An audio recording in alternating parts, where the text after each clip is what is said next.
Mga kapatid, tayo'y tumayo. Ang aming Diyos na makapangyarihan sa lahat. Amang Diyos na Yahuwah. Sa sandaling ito, matutunghayan mo ang ilan sa iyong mga anak. Bagamat kami malalayo sa oras at malalayo sa lugar, kami sama-samang nagbubugay ng maraming pasasalamat po sa iyo. Tumatawag sa iyong banal na harapan upang ikaw ay aming mapaglingkuran. Ikaw ay aming mapuri. Ikaw ay may siyahan sa bawat isa sa amin. Ama, dumating na ang oras ng aming pagsamba. Salamat sa pagkakataong ito. Kami nakakalapit na sama-sama sa iyo. Sasamba kami sa iyong banal na pangalan. Paglilingkuran ka namin, Ama, sapagkat marami kaming utang na loob sa iyo. Marami kaming hinihingi na binigay mo sa amin. Kaya sa sandaling ito, sama-sama kaming nagpapasalamat.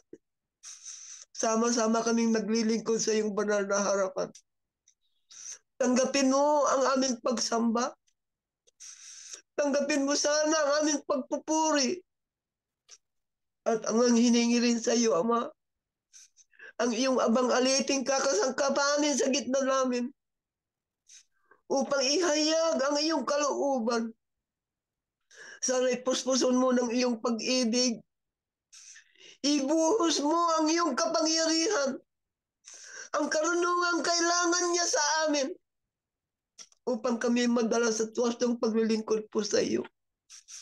At pag ibinubuhos mo na yung mapagmasagalang pagpapala, ang masagalang biyaya sa kanya, Ama, idamay mo sanang madalay ito sa bawat isa sa amin. Sa lahat ng nakikinig sa aming pagsambang ito, upang lahat kami makinabang, lahat kami lumakas sa paglilingkod po sa iyo. Patawad po sa aming nagawang pagkakamali. Patawad po sa aming pagkakahinaan. Idulot mo sanang sa aming paglakbay sa mundong ito. Huwag sanang madaig ang bawat isa sa amin. Ikubli mo kami sa masasamang gawa, sa masasamang ugali ng mundong ito. Ikubli mo rin kami sa masasamang tao, sa mga masasamang tangkay ng mga kaaway, upang kami hindi maligalig, upang kami ay makapagpatuloy sa aming gawang paglilingkod po sa iyo. Sa oras na ito, inidalalangin namin ang sambahayan ng iyong mga anak, ang bawat ulo ng pamilya, kasampo ang aming mga anak at ang aming mga apo. Idinadalangin namin sa iyo ang aming sambahayan. Kung mayroon kang nakikitang may sakit sa amin, iunat mo sana ang iyong mapagpalang kamay. Pagalingin mo ang aming karamdaman upang Panginoon namin Diyos walang makapag-ligalig sa amin. Walang makahadlang sa aming magawang paglilingkod po sa iyo. Pagpalain mo ang mga kabuhayan ng iyong mga anak. Ibuhos mo iyong masagalang pagpapala sa aming hanap buhay. Upang ito ang maibahagi namin sa aming mga kapatid na nangangailangan. Ang aming mga kapatid na naghihirap. Upang sila'y aming matulungan. Makasama namin sa paglilingkod po sa iyo. Mayroon kaming itinabi na munting abuloy. Iyo sanang tanggapin at pagpalain. Magamit ito upang marami pang makikinig. Upang ito'y magamit upang matawag pa ng maraming tao. Lalo na ang aming dating kasama sa institution. Makasama namin sa wastong paglilingkod po sa iyo. Salamat ng marami. Simulan nung inalis mo kami sa institution, Itinabi mo kami, Ama, upang ipagpatuloy namin ang aral na binigay mo sa amin. Panginoon naming Diyos, tulungan mo kami na kami maging matatag at matagumpay hanggang hangganan ng aming buhay. Alam namin, Panginoon, ng mundong ito'y pahirap ng pahirap. Maraming gulo at maraming gira sa iba't ibang lugar. Aming hiningi lamang sa iyo, Ama, ang aming mga kasama sa ngaliling paglilingkod na nasa magugulong lugar, Panginoon. Panginoon, ikubli mo po sila. Ingatan sila, Ama, upang hindi sila mapinsala. Makasama namin sa ganitong paglilingkod. Patawarin mo kami sa aming nagawang pagkukulang. Ipagpatuloy mo ang iawag-habag sa amin.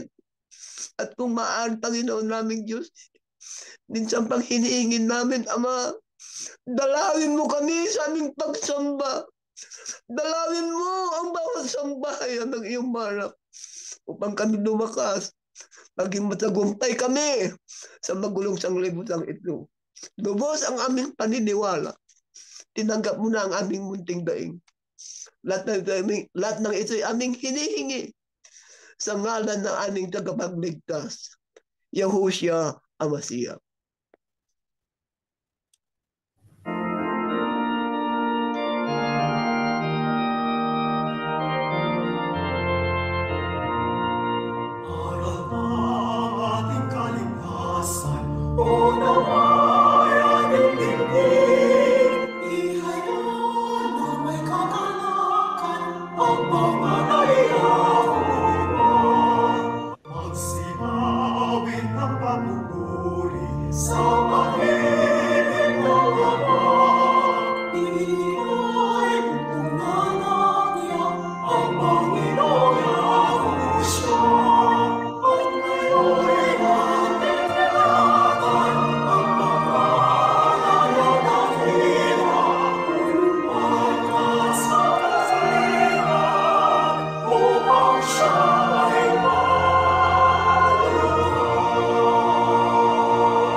Mga mahal na kapatid, tayo ay Pebrero 24 na. Ang bilis ng pagtakbo ng panahon at bilis at napakabilis din naman ng pagtanda ng mga tao.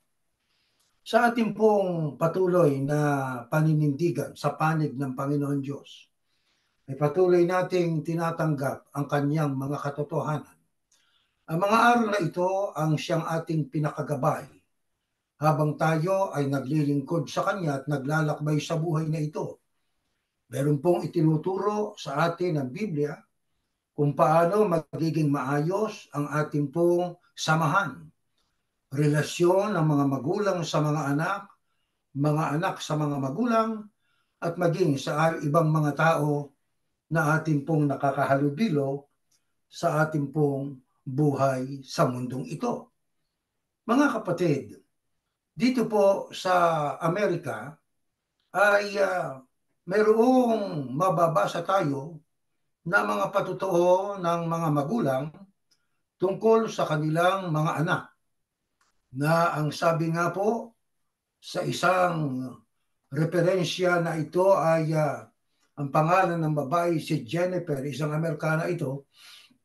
Ang sabi niya, why are many American children so rude to their parents? Bakit maraming mga kabataang Amerikano ang bastos o walang pitagan sa kanilang mga magulang? Ang sabi niya rito, my children are almost always respectful outside of the home. Ang aking mga anak ay halos palaging magalang sa labas ng aming tahanan.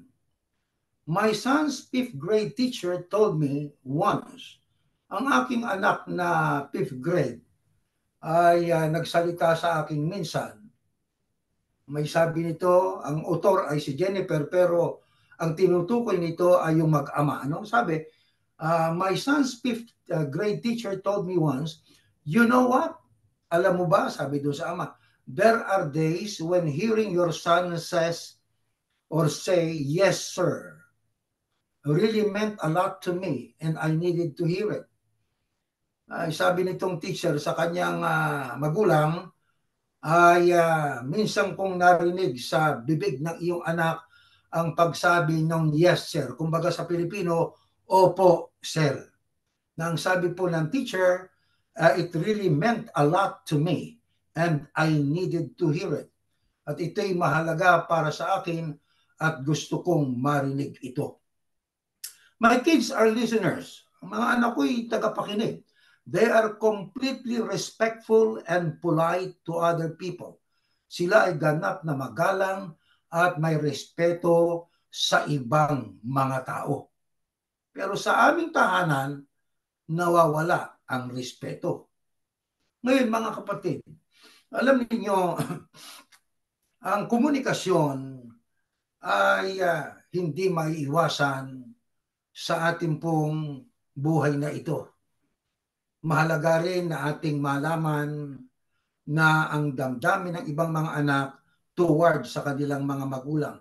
May mga anak kasi na para bagang hindi nauunawaan ng mga magulang ang kanilang sitwasyon para sa kanila, kaya hindi ho nakakapagpaganda yon ng relasyon ng mga anak sa mga magulang.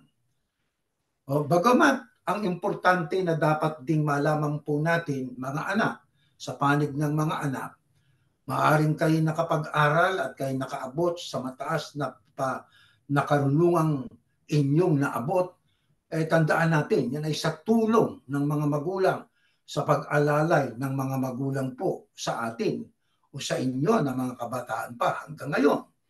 At tandaan po natin ang ating mga magulang ay mas may maraming taong ibinuhay kaysa sa atin. Kaya pagdating sa karanasan, marami na po silang karanasan. Pagdating po sa mga pagsubok at mga iba't ibang mga problema, marami na po silang mga nasagupa. Ang iba ay kanilang napagtagumpayan, ang iba naman ay talagang sila'y nabigo.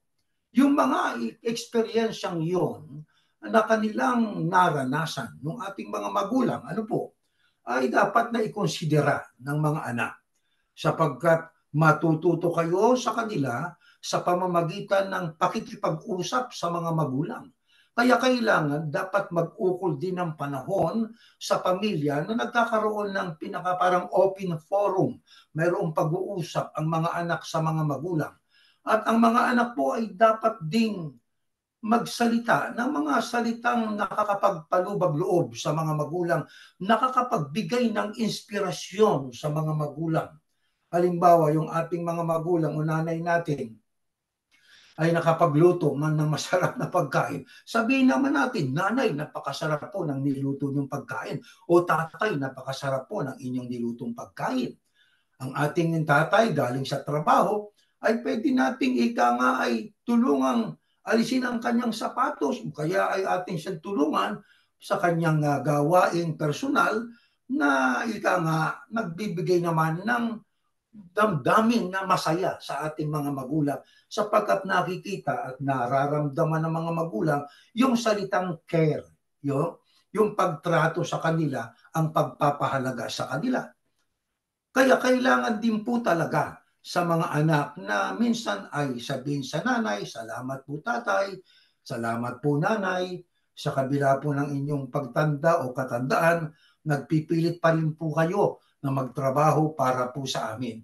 Ang iba namang mga anak ay sinasabi talaga ng harap-harapan sa kanilang mga magulang, "Tatay, nanay, kung hindi po dahil sa mga sakripisyo po ninyo, hindi ho kami nakapagtapos. Hindi ho kami nagkaroon ng magandang hanap buhay." Kailangang ma-develop po yun. Kailangan po na mapaunlad ang relasyon ng mga anak sa mga magulang sapagkat sa tanggapit hindi ng tao, ang ating pong mga magulang ay instrumento ng Panginoon Diyos sa pagbibigay sa atin ng hininga ng buhay. Di po ba? Sila po ang ginamit ng Diyos na kasangkapan para tayo po ay lalangin ng Panginoon Diyos.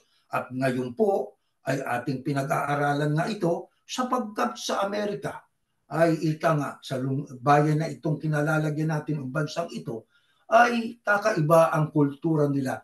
Ang ating kultura ay hindi Eastern culture, hindi Western culture. Ang ating kultura ay Christian culture. Kung ano pong kultura na itinuturo sa atin ng Biblia, yan po ang dapat po nating pahalagahan.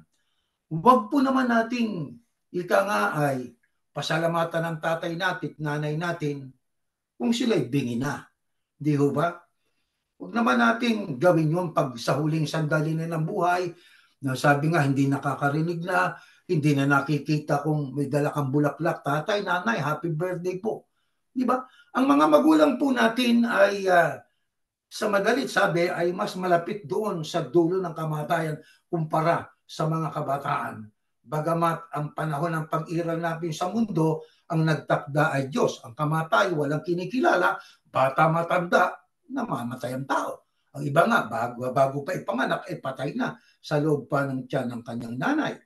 Kaya tayo bilang Iglesia ni Yahushua, ang mga anak sa loob ng Iglesia ni Yahushua at mga apo sa loob ng Iglesia ni Yahushua ay dapat po na maturuan ng salita ng Diyos para ang relasyon ng magpamilya ay maging maganda.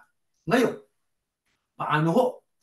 Paano natin maipapakita sa ating pong mga magulang ang ating ganap na respeto o paggalang sa kanila? Na yun naman po ay deserving ng mga magulang. Yung respect ng mga anak. Pakinggan po natin. Dito po sa unang mga talata ng Biblia na ating babasahin. Ito ang mga kawikaan ni Haring Lemuel na taga-Masa. Ito ang mga itinuro sa kanya ng kanyang ina. Maaga siyang gumigising upang ipaghanda ng pagkain ng kanyang pamilya at upang sabihan ang mga babaeng katulong ng mga dapat nilang gawin. Malakas, masipag, mabilis at mabilis siyang gumawa. Kilala ang asawa niya bilang isa sa mga tagapamahala ng bayan. Masipag siya at inaalaga ang mabuti ang kanyang pamilya. Pinupuri siya ng kanyang mga anak at pinupuri rin ng kanyang kabiyak na nagsasabi, maraming babae na mabuting asawa, ngunit ikaw ang pinakamabuti sa kanilang lahat. Dapat siyang gantimpalaan sa kanyang ginawang kabutihan at parangalan sa karamihan. Diyan po sa ating binasa, mababakas po natin ang pinakikita ng Biblia ang tungkol po sa magulang at mga anak. Ito po ay kawikaan ni Haring Lemuel na taga-Masa. Ang sabi, ito ang wika ay mga itinuro sa kanya ng kanyang ina. Maaga siyang gumising upang ipanghanda ng pagkain ng kanyang pamilya. Di ba ganyan ang ating mga nanay? Maging yung ating ama. Di ba? Pagka magkasabay silang gumising, ang totoo kung magkamisan talagang maaga pa, nag-usap na sila bago sila matulog, maaga tayong gigising para ipaghanda natin ang ating mga anak ng kanilang pangangailangan. Ang nanay o magulang, malakas, masipag, mabilis siyang gumawa. Kilala ang asawa bilang isa sa mga tagapamahala ng bayan. Sabi po diyan sa ating binabasang kawikaan, masipag. Kaya ang ina at ama, masipag po. At hindi lamang yan. Ang sabi, inaalagaang mabuti ang kanyang pamilya. Ay nakikita naman po natin ang mga magulang na mahalang mga pamilya po niya, talagang masikap magtrabaho. Kahit pagod po yan. O pagdating sa bahay, nakangiti pa rin sa mga anak. Di ba? Bakit? Nakabalik siyang mapayapa, nakabalik siyang ligtas sa anumang kapahamakan. Kaya pagkakasama ang pamilya, masaya sila. Ano ginagawa ng mga anak sa masisipag na mga magulang? Pinupuri. Kaya ang pagpuri sa ating mga magulang, hindi ho masama yun, mga anak. Minsan po purihin natin ang ating nanay, ang ating tatay. Sabihin natin, pinupuri ho namin kayo sapagkat kayo po'y napakasipag.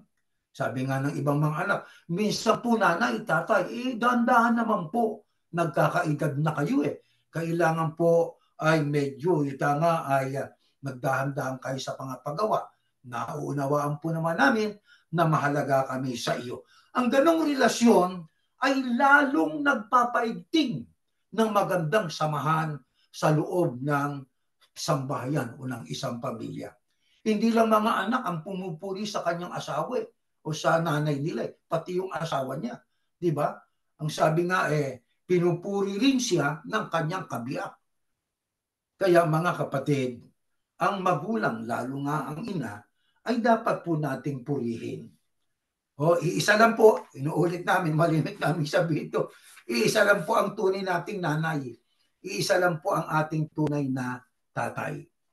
Kaya maging mapagpasalamat po tayo sa kanila. Pasalamatan natin sila. Kaya sarap pakinggan nung yung anak mo lalapit sa'yo. At ito'y naranasan ko po nang sabi, tatay, nanay, salamat po sa ginawa niyo kong paninindigan.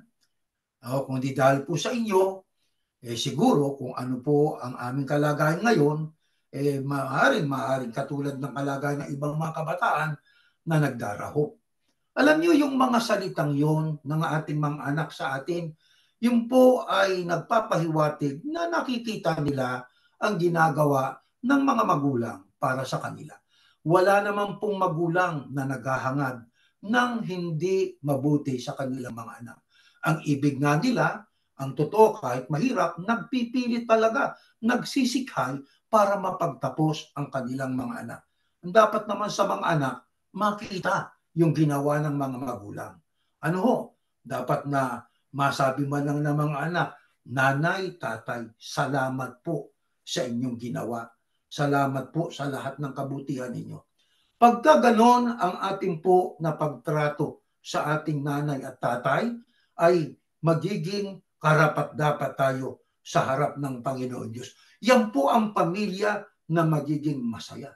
Bukod sa ating pong pagpapakita ng ating pong pagtanaw ng utang na loob sa ating mga magulang, paano pa ho natin maipakikita ang ating respeto sa kanila at maging sa iba pang mga tao? Pakinggan natin sa next slide.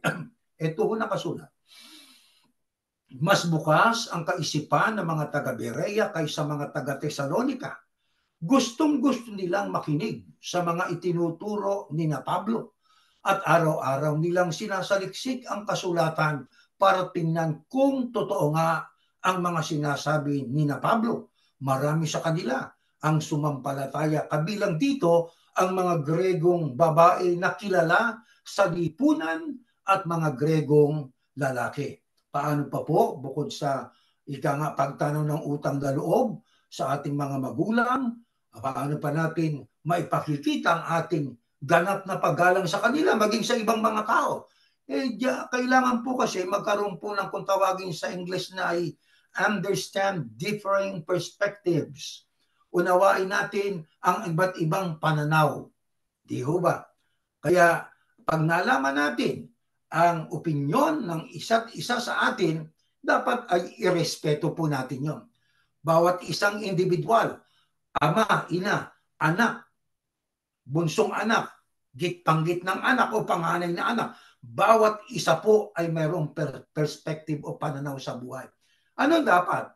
Huwag maging dominante ang magulang na kanyang i-insist yung kanyang perspective o pananaw o pang-opinyon sa kanyang asawa o sa kanyang mga anak. Dapat ay open-minded po tayo, kaparis po nitong mga taga-Berea. Ang open-minded po ay bukas ang isipan niya sa iba't ibang opinyon at kanyang kinokonsidera ang opinyon ng iba. Asawa, opinyon ng kanyang mga anak. Nagsisharing po sila ng opinyon. Pagkaganyan, makikita ho natin na ang ating mga anak ay ating pinapahalagahan ang kanilang opinyon. Di ho ba? At yung ating namang mga anak, pinapahalagahan naman nila ang opinyon o pananaw ng kanilang mga magulang. Pagkaganyan po ang sistema na ating ginagawa sa ating pamilya, maganda ang magiging samahan. Lahat ay open tayo sa isa't isa. Hindi ho tayo nagtatago. Kung tayo nagdamdam sa ating nanay, ay hinihintay natin yung magandang timing. Kapag pahinga na nanay natin, medyo ngumingiti-ngiti, saka natin lalapitan. Nanay, ako ho ay medyo nagdamdam po kanina sa inyo sa sinabi po ninyo. Ay ano ba anak yung sinabi mo, na sinabi ko na pinagdamdam mo? Magpapaliwanagan yun, di ba? Kung nagkamali at medyo napasobra yung nanay, siguro hindi naman malaking bagay na sabihin ng nanay na pasensya ka na anak, pagod lang ang nanay mo. Di ba? Pagka ganon, makikita ho ninyo na ang damdamin ng magulang sa anak ay lalong nagiging malapit sa isa't isa. Bukas kasi ang kanilang pag-iisip. Welcome ang iba't ibang opinyon at welcome ang iba't ibang pananaw sa buhay. Diyan po sa binasa natin, mga kapatid, diyan po ay itinuturo ni Lucas na Ibanghilista ang tungkol sa dalawang grupo ng mga Hudyo. Ang mga taga-Berea at ang mga taga-Tesalonica. Parehong mga Hudyo po yan, mga kapatid. Pero bagamat parehong mga Hudyo, iba't iba ang kanilang perspective in life. Iba-iba ang kanilang pananaw. Ano ang kaibahan? Bagamat parehong Hudyo, ang mga taga-Tesalonica po ay hindi masyadong open-minded kumpara sa mga taga-Berea. Ang mga taga-Berea po'y mas bukas. Pag sinabing mas bukas, open-minded din ang taga-Tesalonica, ngunit mas bukas ang isipan ng mga taga-Berea. Paano napatunayan po dyan? Aba, mga itong si Pablo ay nakinig na mabuti itong mga taga-Berea. Samantalang ang mga taga-Tesalonica, halos dinidiscourage pa ang mga iba na huwag makinig. Pero ang mga taga-Berea ay open-minded na sa kanilang pakikinig po ay kanila pong siniyasat para matiyak kung ang itinuturo ni Pablo ay totoo at ayon po sa Biblia. Pero hindi komot ang taga-Tesalonica ay hindi mas open-minded katulad ng taga-Berea, ay hindi na po pinahalagahan ng mga taga-Berea ang kanilang pananaw, ang kanilang perspective. Ganon din po tayo, maging sa labas ng ating pamilya, ang ating mga katrabaho, ang ating mga kaibigan, may iba't ibang mga pananaw sa buhay, politika o pangrelihiyon, respeto po natin yun. Igalang po natin sila sapagkat karapatan po nila yun. Huwag nating i-impose yung ating pong ika nga ay disiplina sa kanila. Diba? Pwede nating i-suggest pero huwag nating i-impose. Kaya ganun din po ang ating pananampalataya. Pwede nating i-share pero huwag nating i-impose. At huwag nating sabihin, pag hindi ka kasama rito, hindi ka maliligtas. Hindi tama po yun. Di po ba, mga kapatid? Ngayon, ano pa ang payo ng ating Panginoong Diyos na si Yahuwah sa lahat ng mga kabataan, lalo na sa mga kabataan sa loob ng samahang kilusang ito ng Iglesia ni Yahushua? Next slide po sa Kawikaan. Ito nakasulat. Anak, dinggin mo ang turo at pagtutuwid sa iyong pag-uugali ng iyong mga magulang. Dahil ito'y makapagbibigay sa iyo ng karangalan, katulad ng koronang gawa sa bulaklak at makapagpapaganda katulad ng kwintas. Ano po ang payo ng ating Panginoon Diyos sa pamamagitan po ng kanyang lingkod na si Solomon tungkol po sa mga anak? Ang sabi, anak, dinggin mo, katumbas, pakinggan mo ang turo at pagtutuwid sa iyong pag-uugali ng iyong mga magulang. Alam niyo, ang ating mga magulang natuturin sa kanilang mga magulang. Di po ba? Ang itinuturo ng kanilang mga magulang sa kanila na mga mabubuting pag-uugali, yun din ang kanilang ibinuhay at yun din ang kanilang ini-expect na makita sa kanilang mga anak, maituro sa kanilang mga anak. Di po ba?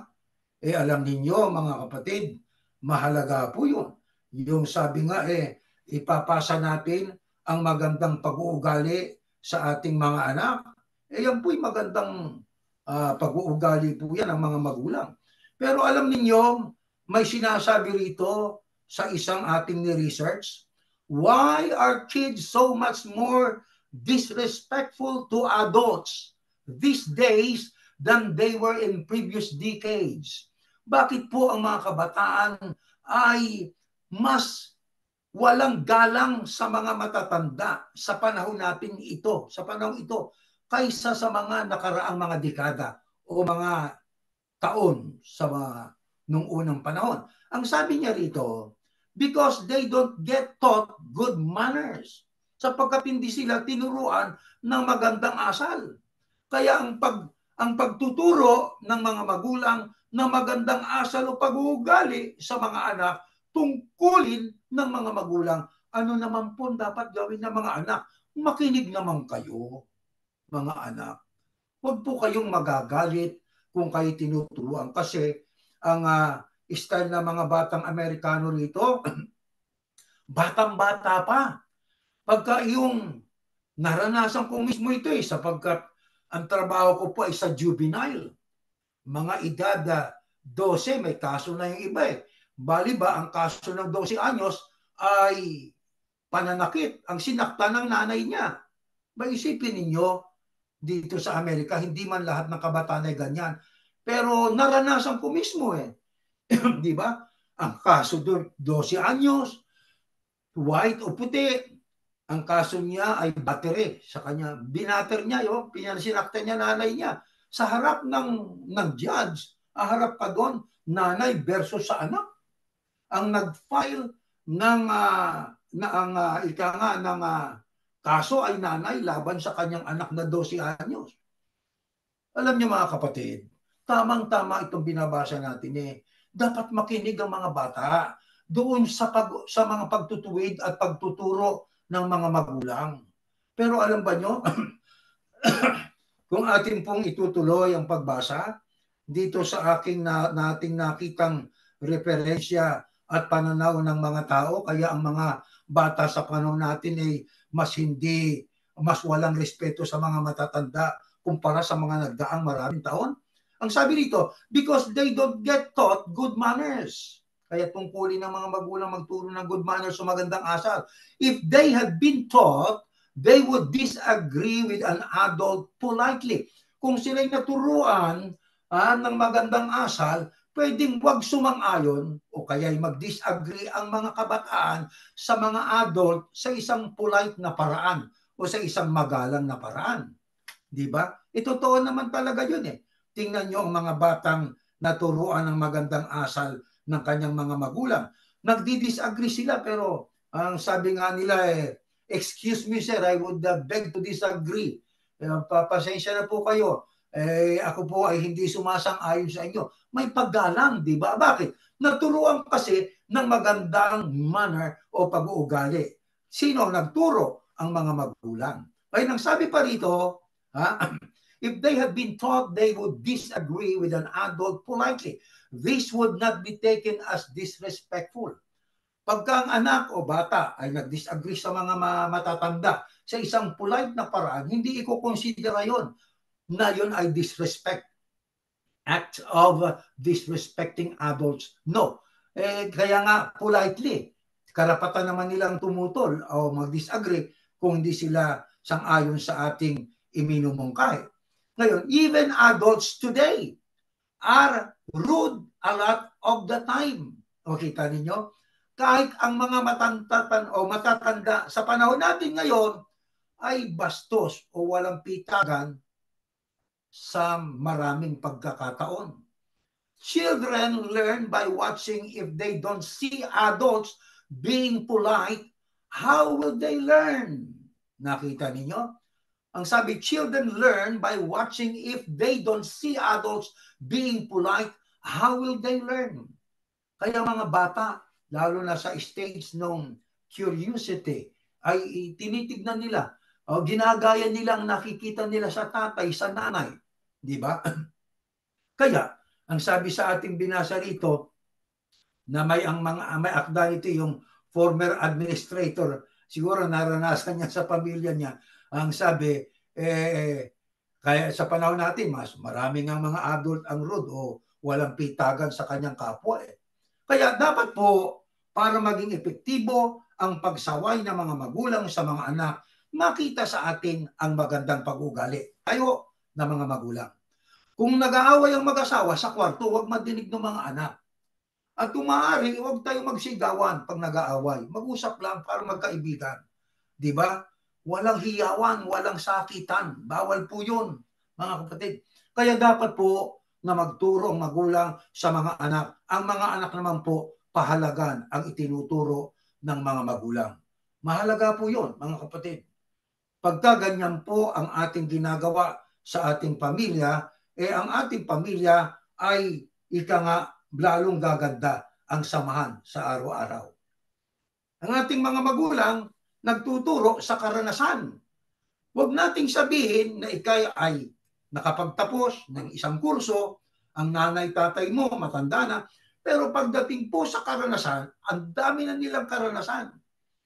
Ngayon, kung kayo pupunta sa isang doktor, may sakit kayo, halimbawa, magpapakonsulta kayo, ano muna sinicheck ninyo? Tinitingnan muna ninyo, experienced doctor ba ito? Ha? Ang sabi nga, ito bang doktor na ito, makaranasan na ito? Kasi gusto ko pumunta ron sa makaranasan. Ang makaranasan na doktor, marami na siyang alam. O di ba? Kaya doon ka pupunta Subok na matibay na yun Di ba? Subok na sa kaalaman. Marami na siyang mga ups and downs. Marami siya sigurong naranasang mali at tama sa kanyang pagdudoktor. Yung kamali ang natutunan niya, iniiwasan niya na yon. Kaya ang ginagawa niya, halos tama na. Doon ako pupunta sa ganun doktor. Ganyan din ang magulang. Ang mga magulang, kahit may edad na, uugod-ugod na, gusto ba nyo ng wisdom? Gusto ba nyo ng katalinuhan, kaalaman? Makinig kayo sa matatanda. Marami tayong matututunan sa kanila na hindi natin matututunan sa eskwelahan. Yung magandang pag-uugali, yung karanasan nila sa harap ng pagsubok, karanasan sa harap ng karamdaman, karanasan sa panahon ng pagtatagumpay. Ituturo nila yon sa mga anak. At yung mga anak naman, dinadigest nila yon. Pinakikinggan nila sapagkat nila, mabubuti yun para din sa kanila yon in the long run po sa kanilang pamumuhay. Sapagkat darating ang panahon na tayo papaghihiwalayin ng kamatayan, ang naiwang mga karunungan at mga payo ng mga magulang, buhay po yun sa ating puso't isipan. Anong magiging kapalaran ng mga kabataan na ang kanilang gawain ay may respeto sa mga magulang, may paggalang sa ibang mga tao? Pakinggan po natin ito mga kapatid. Next slide po. Ayan, sa 1:7-9. Ang pagkatakot sa Panginoon o kay Yahuwah na may paggalang ang simula ng karunungan. Ngunit sa hangal, walang halaga ang karunungan at ayaw niyang maturuan upang maituwid ang kanyang pag-uugali. Anak, dinggin mo ang turo at pagtutuwid sa iyong pag-uugali ng iyong mga magulang dahil ito'y makapagbibigay sa iyo ng karangalan katulad ng koronang gawa sa bulaklak at makapagpapaganda katulad ng kwintas. Diyan po sa binasa po natin ay itinuturo sa atin ang pagkatakot sa Diyos o kay Yahuwah. Paanong pagkatakot sa Diyos? May paggalang ang simula po yan ng karunungan. Sa makatwid, ang unang dapat na maipuna natin sa ating mga anak ay ang pagkatakot sa Panginoon. Pagkang mga anak natin ay meron pong banal na pagkatakot sa Panginoon, nang ibig sabihin po ng banal na pagkatakot sa Panginoon, susunod tayo sa mga aral ng Diyos. Hindi tayo lalayo sa Diyos katulad ng pagkatakot natin sa isang bagay o sa isang tao. Di ba? Ang pagkatakot natin sa Diyos ay ang pagsunod sa kanyang kalooban, paggalang. Simula po yan ng karunungan. Di ba? Ano naman ang masama kung ang mga bata ay hindi naturuan ng pagkatakot sa Panginoon Diyos, magiging hangal. Di ba? Pagkahangal na, walang halaga ng karunungan sa kanya. Kapag kahangal na, ayaw niya ng maturuan upang maituwid ang kanyang pag-uugali. Kaya, sagutin po talaga ng mga magulang ang ating pong nga ay pangalagaan ng karunungan ng Diyos ang ating mga anak. Ang unang lugar ng pag-aaral ay ang ating tahanan. Sabi nga, education starts at home. Kaya ang mga magulang ang siyang mag-tutor sa ating mga anak at maging mga apo ng magandang pag-uugali. Una, pagkatakot sa Panginoon Diyos, pagkilala sa Diyos, at kapag ang ating mga anak ay nahubog na sa pagkatakot sa Panginoon Diyos, madali na ho silang turuan ng magandang asal, magandang pag-uugali. ng magandang pakikitungo sa kanilang kapwa. Mahalaga po yun, mga kapatid, sapagkat tayo araw-araw nakikitungo sa ating kasambahay, nakikitungo sa ating katrabaho. Doon sa ating katrabaho, iba't ibang ugali, iba't ibang mga tao na may kani-kanyang pananaw sa buhay. May ibang mayabang, may iba namang mabait, may ibang hindi mabait, may ibang suplado, suplada. Pakikitunguhan mo yun, di ba? Kaya kailangan po ay well-rounded tayo. Mga anak sa loob ng iglesia, maging sa inyong school, nag-aaral kayo, mayroon po diyang iba na mga kabataang walang good manners na inaapi kayo, binubuli kayo. Kailangan malaman nyo rin po yun at malaman din ninyo ang inyong karapatan pagka yan ay dumating sa buhay ninyo, sa pag-aaral ninyo. Ang una, magsumbong sa teacher. Di po ba?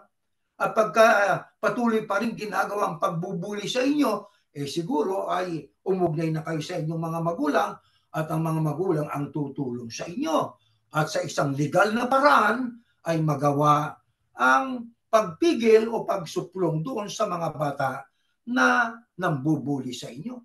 Kaya mahalaga talaga ang magpaturo ang mga anak sa mga magulang ng kabanalan at magandang pag-uugali. Napakahirap kasi yung batang hangal eh. Pag sinabi kasing hangal, parang matigas ang ulo. Hangal, di ba? Hangal, swail, matigas ang ulo, ayaw magpaturo, ayaw pasaway, ayaw niyang ituwid siya sa kanyang masamang pag-uugali. Di ba? Minsan ay suplado pa eh. Matitingin pa sa magulang eh. Akala mo, trato niya sa magulang niya eh. Parang kasing bata lang niya, kasing edad lang niya eh. Di ba? Minsan ay pailing-iling, titingnan ka na lang ng masamang tingin. Huwag po, hindi tama po yun sa mga anak, lalo na sa mga nasa loob ng kilusang ito sa iglesia ni Yahushua. Ang mga batang tinuturuan, magiging matalino po yun. Sigurado po yan, mga kapatid. At magpaturo kayo sa inyong mga magulang. Maging sa lolo ninyo, magpaturo kayo. Huwag kayong papayag na kayo po ay lumalayo sa tatay at nanay ninyo. Ituring ninyo ng nanay at tatay ninyo ang siyang magmamalasakit sa inyo. At yan naman po ay talagang subok. Kung mayroon mang ilang mga magulang na pabaya, mas maraming magulang ang concern sa kapakanan ng kanilang mga anak. I-consider po yun ng mga anak. Ngayon, kaya ang pagpapala, mga kapatid, alam ba ninyo, ay nakalaan po yun sa mga anak. Di ba? Sa mga anak na nakikinig. At ang sabi nga po, dahil kapag ang mga anak ay nakikinig sa mga magulang, makapagbibigay sa iyo ng karangalan yan. Katulad ng koronang gawa sa bulaklak. Kaya may gumagraduate na magna cum laude, nabibigyan ng honor. Bakit? Gawa ng mga magulang. Sabi nga, sa tagumpay ng isang anak sa pag-aaral, ang nasa likod ay ang mga magulang. Di ba totoo yun? Kaya hindi nyo masisisi pagka tinawag ng pangalan ng anak at paakyat na yung mga magulang sa stage, umiiyak yung mga magulang eh. Bakit? Sapagkat ng kanilang pagpapagal, nakita nila may mabuting ibinunga. Niyayakap yung anak. At ang anak naman ay luhaan. Niyayakap ang mga magulang. Salamat po, tatay. Salamat po sa inyo. Ganyan sana ang mga anak sa mga magulang. Mahal na mahal kayo ng mga magulang. Kung sinasaway man kayo, para sa inyo po yun. Kung kayo po ay itinutuwid, para sa inyo po yun. Ang makikinabang niyan ay hindi iba, kundi kayo rin. Kaya, mga kapatid,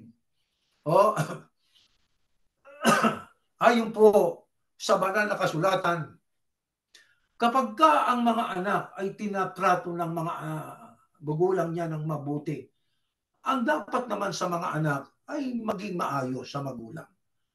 Kaso may mga bata talaga na ayaw talagang makinig sa magulang. Ano ang mangyayari sa kanyang mga bata? Kung ang mga anak na nakikinig at nagpapatuwid sa kanilang mga masamang ugali sa kanilang mga magulang, yung ayaw. Ito naman ang sabi. Pakinggan po natin. Ganito nakasulat sa aklat ng Exodus. Ang sinumang mananakit sa kanyang ama o ina ay papatayin. Ang sinumang lumapastangan sa kanyang ama at ina ay papatayin. Isipin ninyong batas noong panahon ni Moises. Noong pa man may batas na tungkol sa pagtrato ng mga anak sa magulang. Dapat ay magalang. Pero kung ang mga anak ay lapastangan sa mga magulang, ang kalapastangan ng bali nananakit, sinasaktan. Sinasaktan ng damdamin at maaaring pisikal na sinasaktan ang kanilang ama at ina. Sabi ng Biblia, ang sino mang mananakit sa kanyang ama at ina, noong panahon ni Moises, pinapatay po yan. Ang sino mang lumapastangan sa kanyang ama at ina, papatayin. Sabi nga sa English, whoever strikes his father or his mother must be put to death. Isipin ninyo, must. It is a must. Kailangan patayin yan. Ganun katindi noong panahon ni Moises. Whoever curses his father or mother or treats them contemptuously must be put to death. Ang ibig sabihin ng contemptuously, ito nakasulat po sa dictionary. Itong kahulugan po niya, no? Ating basahin. Contemptuously, adverb without respect, in a disdainful manner, walang galang na paraan. If you think something or someone is worthless and show it, you behave contemptuously. You're being disrespectful and mean. Isipin niyo, wala kang galang, magulang mo, tatay mo, nanay mo, na nagmalasakit sa iyo. May mga anak na ganun eh. Black sheep daw sabi sa pamilya, yan ay matigas ang ulo talaga.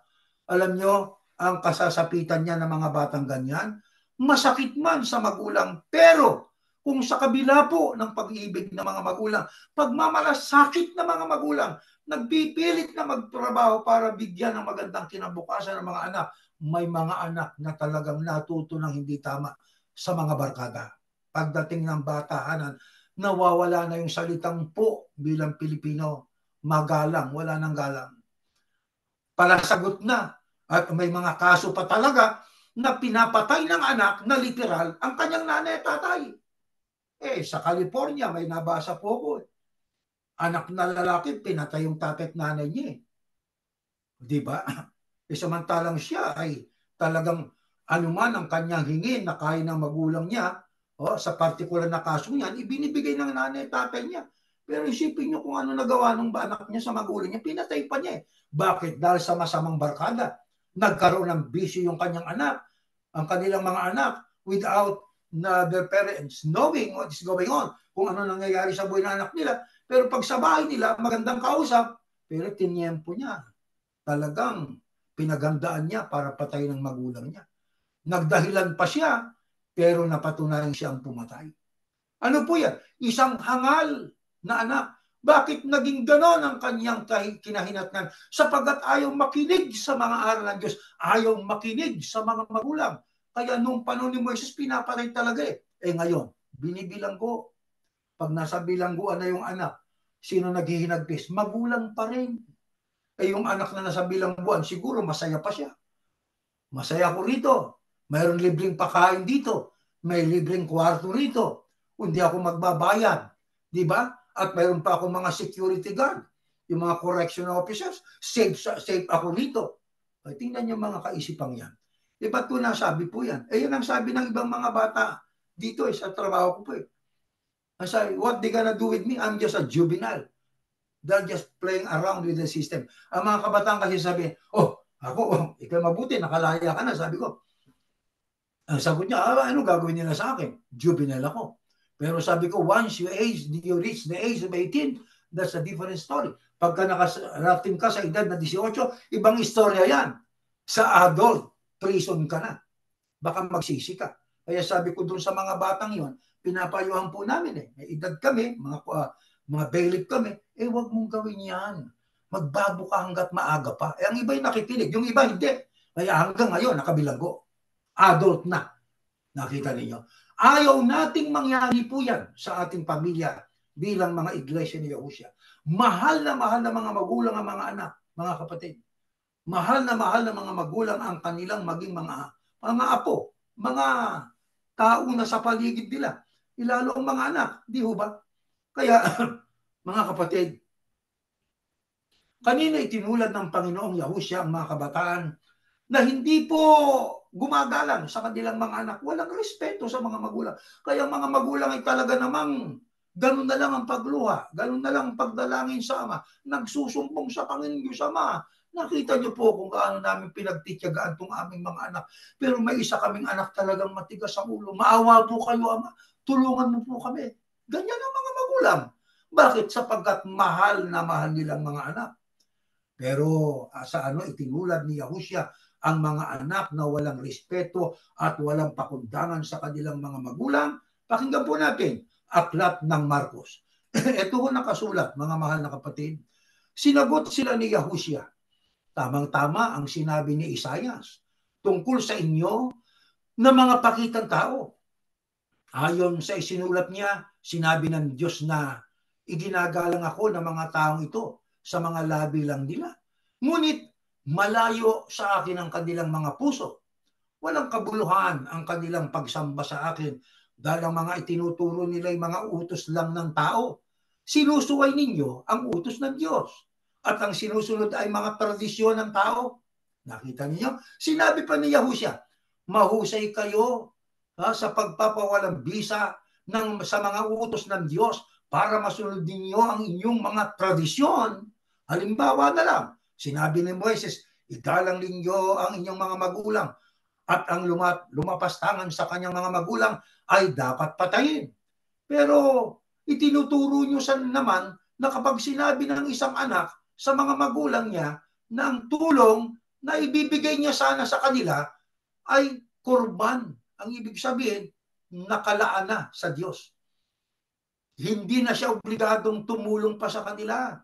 Pinapawalang halaga ninyong mga utos ng Diyos sa pamamagitan ng mga tradisyong minana ninyo sa inyong mga ninuno. At marami pa kayong ginagawa na tulad nito. Muling tinawag ni Yahushua ang mga tao at sa kanila o sa sinabi sa kanila, makinig kayong lahat sa akin at unawain ang sasabihin ko.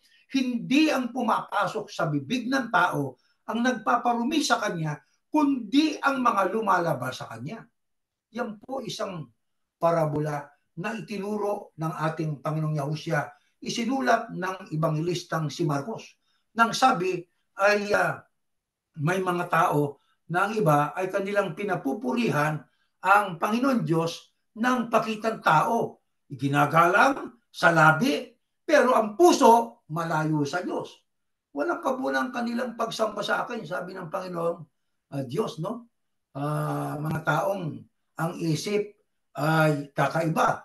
Ang ibang sinasabi sa laman ng puso. Kaya dapat malaman din po natin yan. Laganap ngayon yan, mga kapatid. Mahal kita, pero ang gawa ay hindi mo kabakasan ng pagmamahal. Kung mahal mo magulang mo, bakit mo pinahihirapan? Kung kailan pang tumanda, pinabayaan mo naman. Yan po ay isang kapaimbabawan. Parang mga taong Pariseo. Ang mga Pariseo kasi ay mga pakitang tao. Ang Pariseo, isang sekta ng Judaism.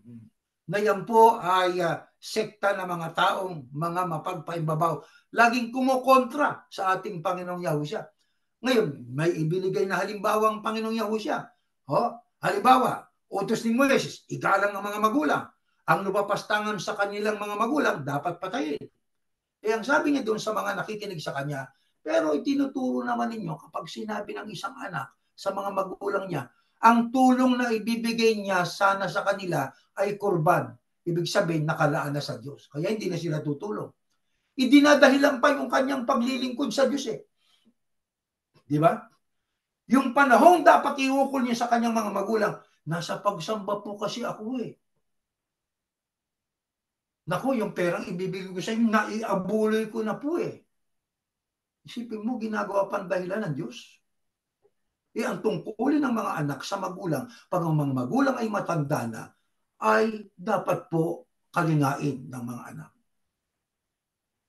Dahil po sa iglesia, tinakwil kita nanay hindi dahil sa Diyos. Dapat ang sinabi mo, dahil po sa pagmamahal ko sa Diyos, tinakwil ko kayo.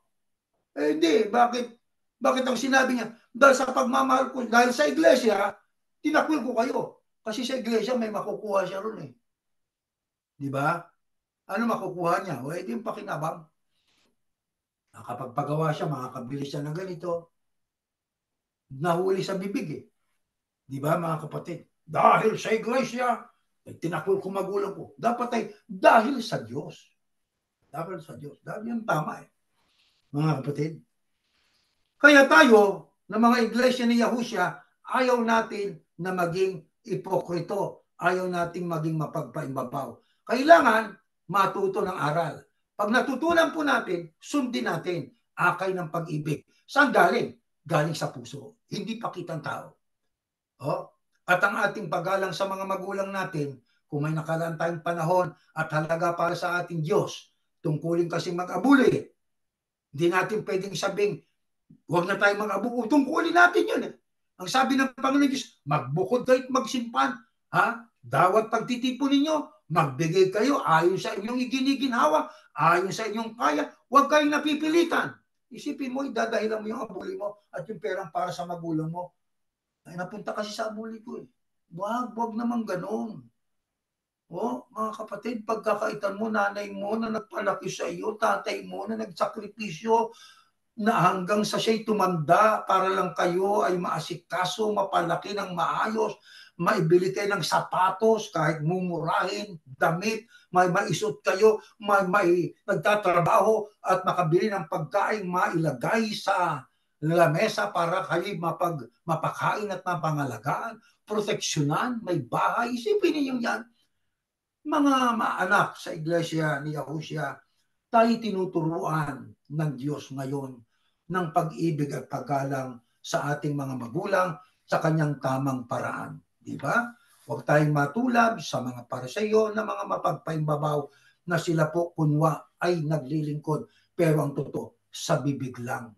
O, sino po ang pangunahin na nananagot pagka ang magulang ay matanda na? Kapitbahay? Tiyuhin, tiyahin, kapatid ng tatay natin, kapatid ng nanay natin. Pakinggan natin. Next slide po. Aklat ng Timoteo. Ito. Bigyan mo ng kaukulang pansin at tulong ang mga byuda na wala ng ibang inaasahan.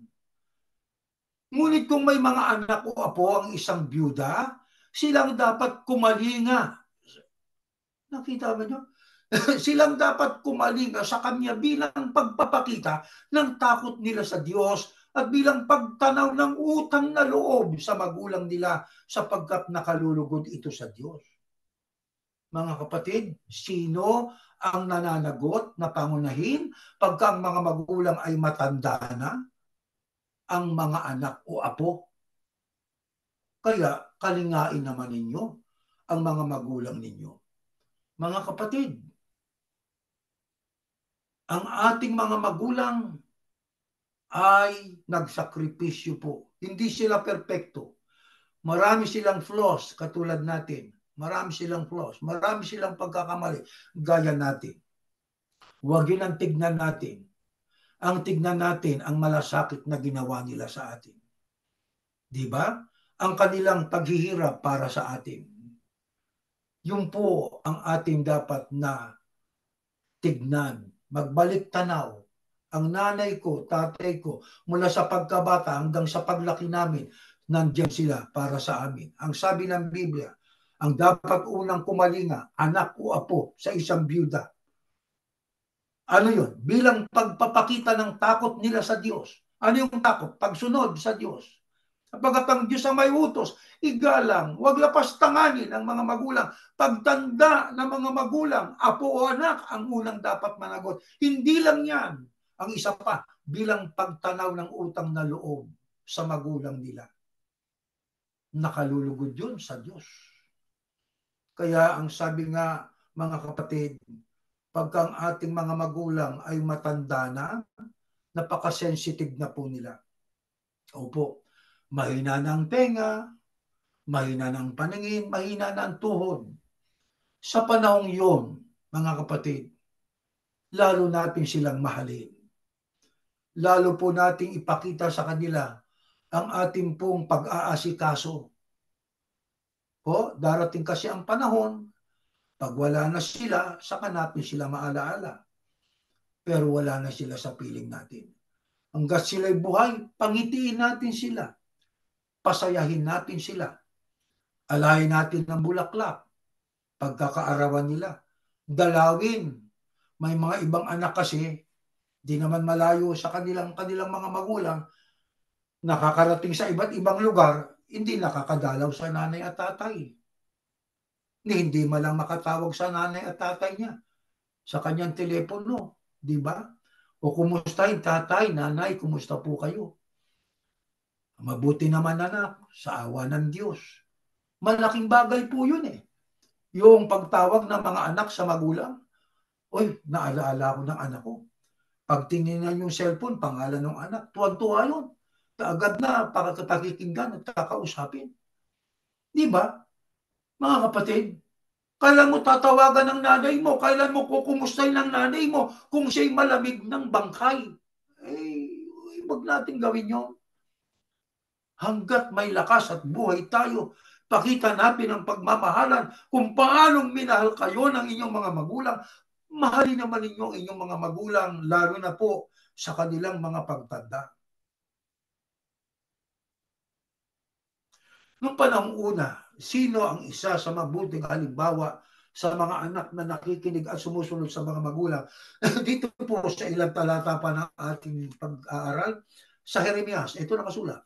Noong si Jehoiakim na anak ni Hosea, na hari sa Huda, sinabi ng Panginoon ni Yahuwah kay Jeremias, pumunta ka sa sambahayan ng mga Rekabita at sabihin mo sa kanilang, pumunta sila sa isa sa mga silid ng templo at painumin mo sila ng alak. Yan ay isang tagpo. Itong mga Rekabita kasi, hindi umiinom ito ng alak eh. Pero nung panahon ni Jehoiakim, na anak nitong si Hosea, hari sa Huda, sinabi ng Panginoon kay Jeremias, pumunta ka sa sambahayan ng mga Rekabita. Ibig sabihin, sinusubukan ng Diyos sa magitan ng propetang Jeremias itong mga Rekabita na punta mo sila at sa mga silid ng templo, painumin mo sila ng alak. Ano ang kasunod na pangyayari? Next slide. Tuloy natin ang basa. Ganito po nakasulat. Pagka binasa po natin, yung mga kasunod na mga talatang yan, alam nyo, mga kapatid, ang mga Rekabita po, sila po ay ang mga tao na hindi po talaga umiinom ng alak. Nomadic sila, palipat-lipat ang kanilang tirahan. Sila po ay mga nagtatanim sa kanilang mga lugar na kinalalagyan, ayon sa Jeremias 35:7. Ang mga Rekabita po ay mga mananampalataya ito at sumusunod ito sa mga tuntunin ng kanilang mga henerasyon, ng kanilang mga ninuno. Yung po yan sa ikalawang hari, 10:15. Hanggang sa panahon itong si Jeremias, sa 35:8 hanggang 10, na halos 200 years ago. Ang mga Rekabita po ay mga lahi ito ni Rekab.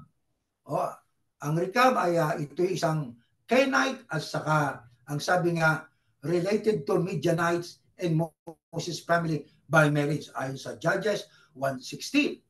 Kaya itong mga Rekabita na ito ay relatibo, may kaugnayan, kamag-anak ng mga Midianita at ni Moises, pamilya ni Moises. Ngayon, pag binasa natin sa English, sabi nga, according to Jeremiah 35:6, ang sabi, the Rechabites' strict rules were put in place by son or descendants. May mga stricto silang mga rules talaga na sinusunod nila eh. Di ba? This is the same Jonadab who helped Jeho rid Israel of Baal worship after the time of Ahab. 2 Kings 10:15-27. Scholars have differing opinions as to why Jehonadab implemented rules, but many believe he sought to preserve the primitive lifestyle of his nomadic forebears.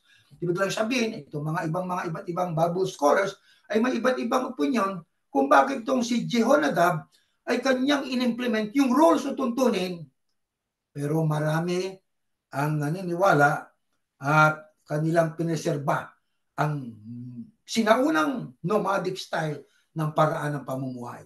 Madali sabi mga kapatid, ang sabi nga, God used the faithfulness of the Rechabites to teach an important lesson to His people. Ginamit ng Diyos ang katapatan ng mga Rekabita sa rules ng kanilang mga magulang, at dito ay mayroon tayong matututunang mahalagang bagay.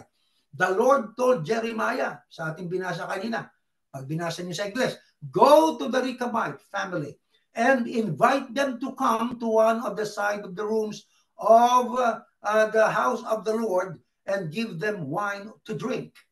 Ayon po yan sa Jeremiah 35:2. Yan ang sabi ng Diyos kay Jeremias. Sinubukan ng Diyos itong mga Rechabita. Idalhin mo sila sa isang silid, painumin mo sila ng alak. The prophet gathered the Rechabites into the house of Yahuwah and set bowls of wine in front of them.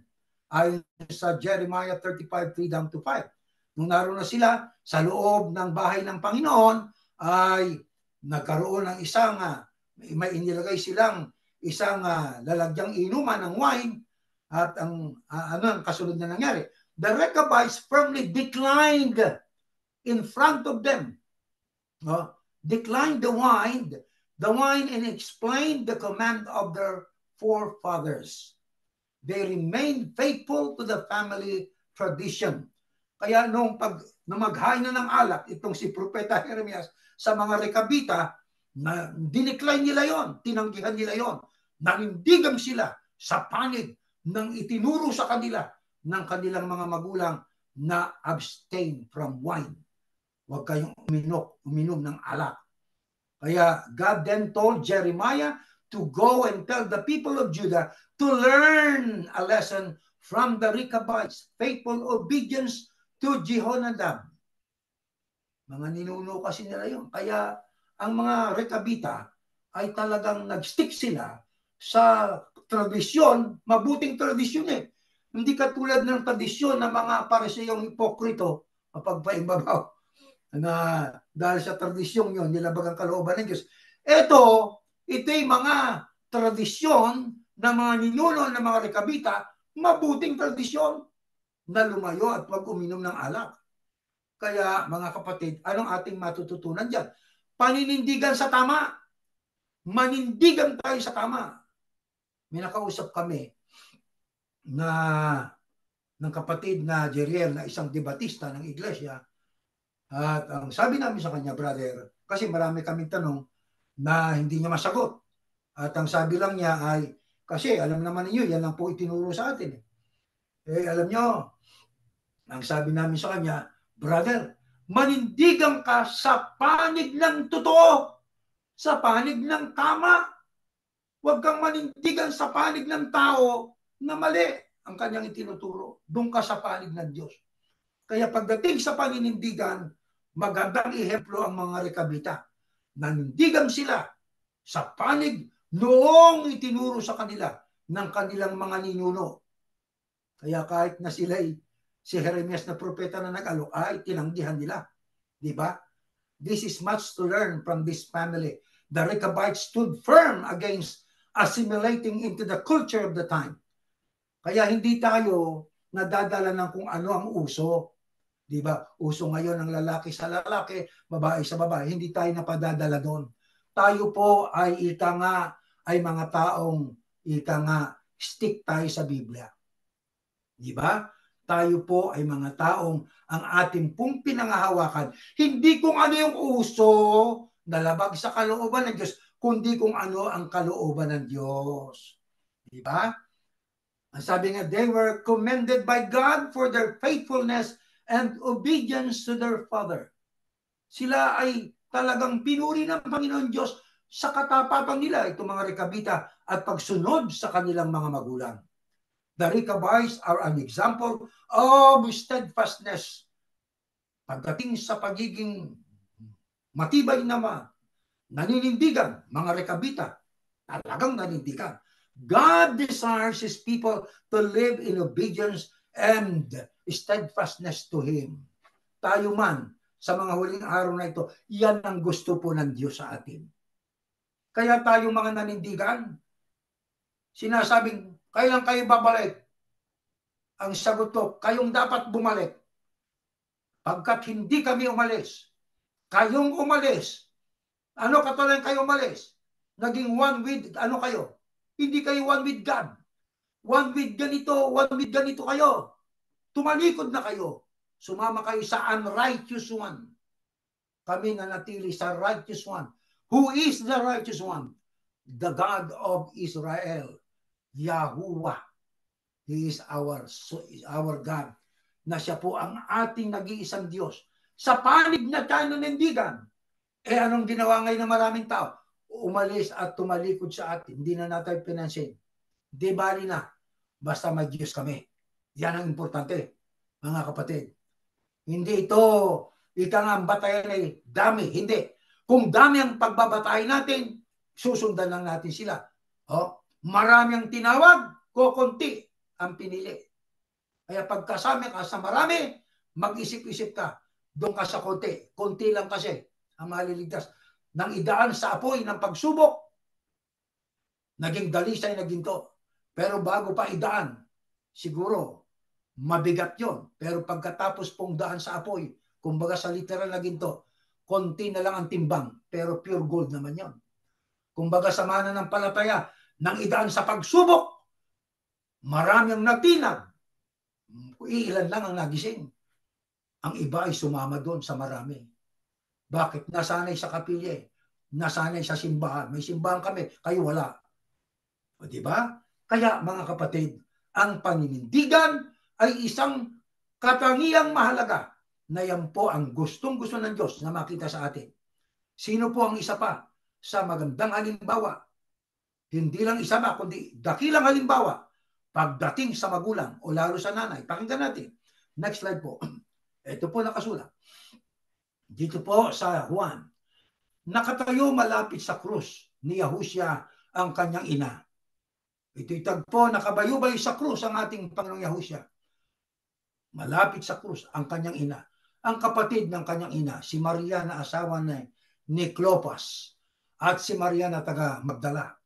Nang makita ni Yahushua ang kanyang ina na nakatayo roon katabi ng minamahal niyang tagasunod, sinabi niya, babae, ituring mo siyang anak. At sinabi naman niya sa tagasunod niya, ituring mo siyang ina. Mula noon, tumira ng ina ni Yahushua sa tahanan ng tagasunod na ito. Yan ay si Juan. Alam ni Yahushua na tapos na ang mission niya. At para matupad ang nakasulat sa kasulatan, sinabi niya, nauuhaw ako. May isang banga roon na puno ng maasim na alak at isinawsaw ng mga sundalo ang isang espongha sa alak. Ikinapit sa sanga ng isopo at inilapis sa bibig ni Yahushua. Nang masipsip na ni Yahushua ang alak, sinabi niya, tapos na. Iniyok ko ang kanyang ulo at nalagot ang kanyang hininga. Yan ang ating Panginoong Yahushua. Nanay niya nasa tabi niya. Bago pa siya malagutan ng hininga, inihabili niya ang nanay niya kay Juan. Ang sabi niya kay Juan, babae, ituring mo siyang anak. Sabi niya sa nanay niya. Sinabi naman niya sa tagasunod niya, yan ay si Juan, ituring mo siyang ina. Ang nanay niyang si Maria. Mula noon, tumira na ang ina ni Yahushua sa tahanan ng tagasunod na ito. Yan ay si Juan. Ibig lang sabihin, mga kapatid, yung salitang babae, hindi paglapastangan yan. Sa kultura ng mga Hudyo noon, pag sinabing babae, madam, nanay ang katumbas po niyan. Ang masama, ang kawalang galang, kung sinabi ni Yahushua, lalaki, nanay niya babae. Di ba? Kasi yung ibang mga iglesia ni Cristo, isipin nyo, ginagawang batayan yan. Kaya ang ginawang ng leader namin, ganun eh. Sa nanay niya eh. Kapag ang Kristo, ang tawag niya sa nanay niya, babae lang eh. Uy, ang bihira kayo. Pag-aralan nga ninyo, ang kultura ng mga Hudyo. Basahin nyo sa ibang salin ng Biblia. Ang nakasulat doon, mother. Ma'am. Lady. Basahin nyo ibang salin ng Biblia. Paggalang. Nanay. Babae. Inihabili niya nanay niya. Kaya mga kapatid, ang pinakamagandang ehemplo pagdating po sa pag-ibig sa nanay ay ang ating Panginoong Yahushua. Bago pa siya mamatay, alam niya nang malapit na siya mamatay. Juan, ituring mo siyang nanay mo. Nanay, ituring mo siyang anak mo. Mula noon, tumira na ang nanay ni Yahushua kay Juan, inalagaan at ibinigay ang kailangan. Ang loyalty, ang katapatan ni Juan at debosyon sa kanyang Panginoon ay tinupad niya. Inalagaan niya nanay niya. Ang masakit ay ang nangyayari ngayon. Mga kapatid, may mga anak na talagang hindi na, tingnan nyo, manood kayo ng mga pelikula na talagang makikita ninyo yung mga totoong mga interview sa mga tao na ang mga anak ko, hindi ko na alam kung saan sila nandoon. Matanda na ako, sakitin pa ako. Itisipin mo yun. Nakikita, nadidinig po natin yun. Nakakabagbag damdamin po yun sapagkat yun ay isang larawan ng pinabayaang ama, pinabayaang ina. Kung kailan pa na sila ay nagkaedad at nagkaroon ng karamdaman. Ano ang handang gawin ng Panginoong Yahuwah, ng ating Panginoon Diyos, doon sa mga anak na ang kanilang paggalang sa magulang ay ganun na lamang? Pakinggan po natin, mga kapatid, sa Exodus. Ito po ang nakasulat. Igalang ninyo ang inyong ama't ina para mabuhay kayo ng matagal sa lupaing ibinibigay ko sa inyo. Panahon pa ni Moises yan. Ang ibig ng Diyos, pagpapala. Ang ibig niya ay biyaya kanino? Sa lahat ng tao, sa panig ng mga anak. Gusto niya pagpapala. Para mangyari po yun, igalang ninyo ang inyong ama, ang inyong ina. Sa panahon ng ating Panginoong Yahushua, tuloy natin ang basa. Efeso, ganito po nakasulat, mga kapatid. Ito, sa Efeso 6. Pakinggan po natin. Igalang niyo ang inyong ama't ina. Ito ang unang utos na may kasamang pangako. At ito ang pangako, giginhawa ka at hahaba ang buhay mo rito sa lupa. Sa panahon noon, panahon ni Moises, ang paggalang utos sa mga magulang. Sa panahon natin, ganun din. Ito ang wika, ang unang utos na may pasamang pangako. Ano yung pangako? Giginhawa ka, hahaba ang buhay mo dito sa lupa. Kung ganoon, mga kapatid, sumasampalataya tayo na sa ating ginagawang pag-aaral ngayon, nakatunghay ang Panginoon Diyos. Sapagat ang ating tinapalakay yung kalooban niya, yung aral niya, na gusto niyang iparating sa pamilya, sa magulang at sa mga anak, lalo sa mga anak. Ang panawagan ng Panginoon Diyos, mahalin niyo, igalang niyo, irespeto niyo ang inyong mga magulang upang tayo ay mabuhay, giginhawang ating buhay.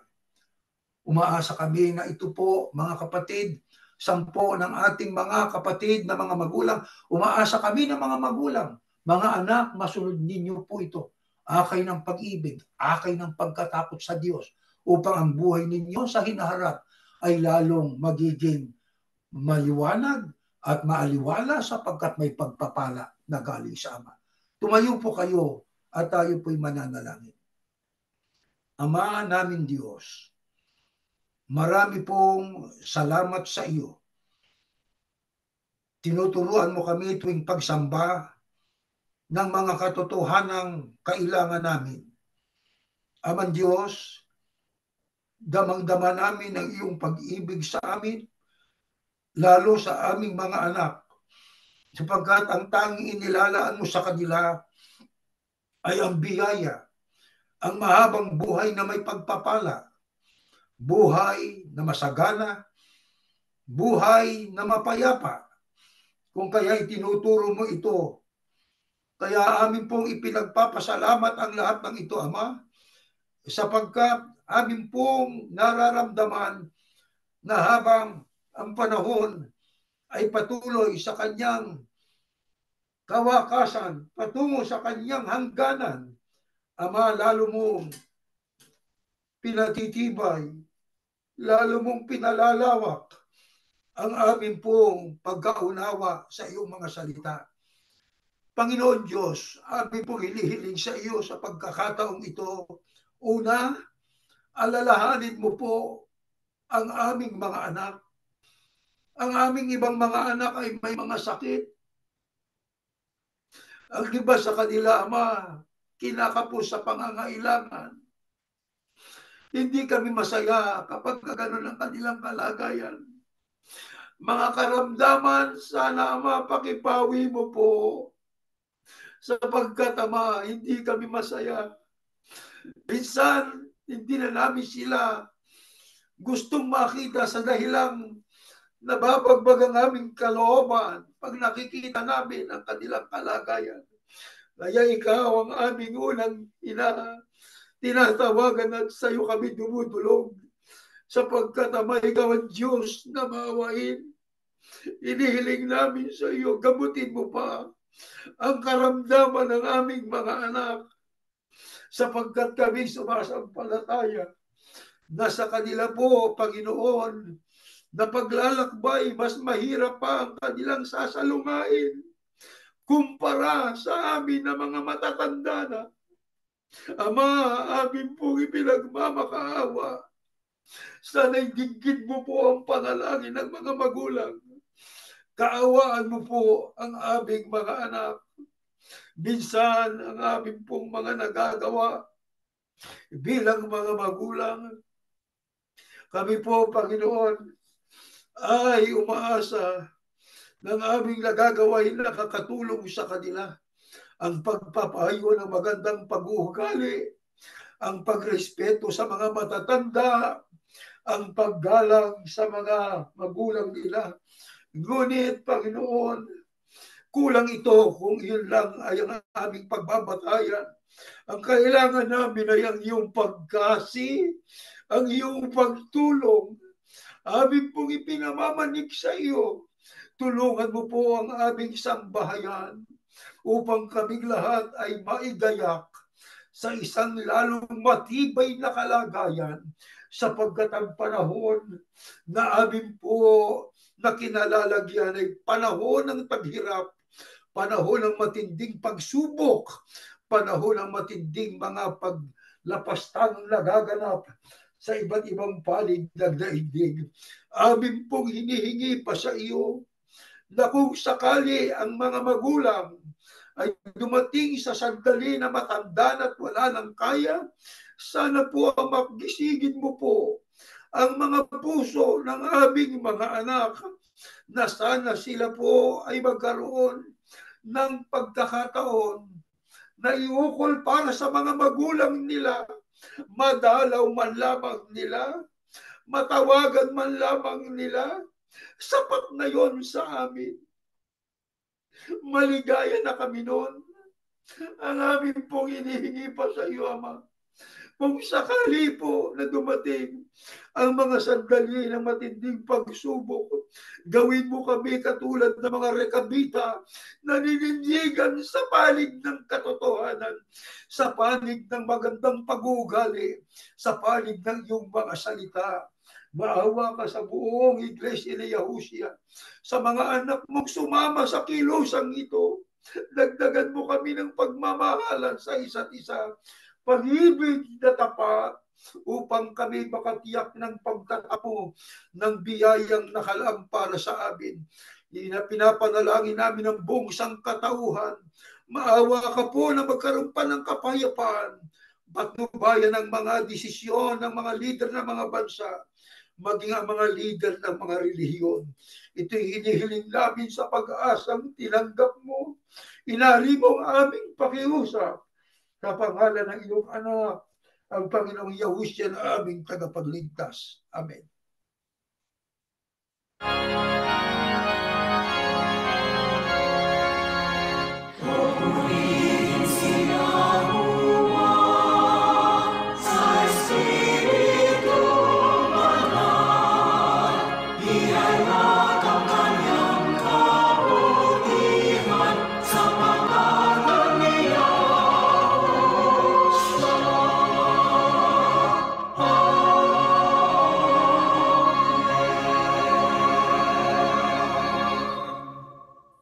Biyayang pagliligtas ating Panginoong Yahushua, ang pag-ibig ng Diyos na si Yahuwah at ang patuloy na pag-ipisan ng Espiritu Santo siya nawang sumaating lahat ngayon at magpakailanman. Amen.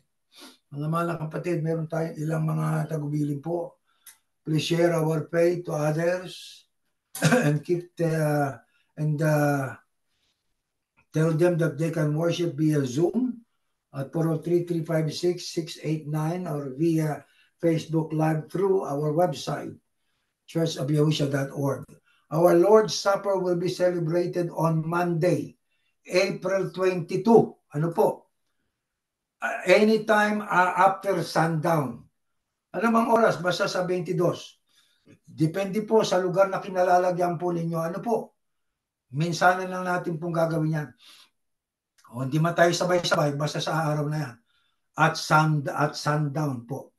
Ang unang Timoteo patuloy natin binabasa para po sa ating panalangin sa lahat ng mga tao sa mundo, lalo sa mga leader ng mga bansa, sama na po ang mga leader ng relihiyon, para tayo mabuhay pa ng mapayapa, na may paggalang sa Diyos at may magandang kondukta o pag-uugali na yan pong pag-uugali na ayon po sa Biblia. Umaasa kami na yan po ay maliwanag sa ating lahat hanggang dyan po at tayo natatapos.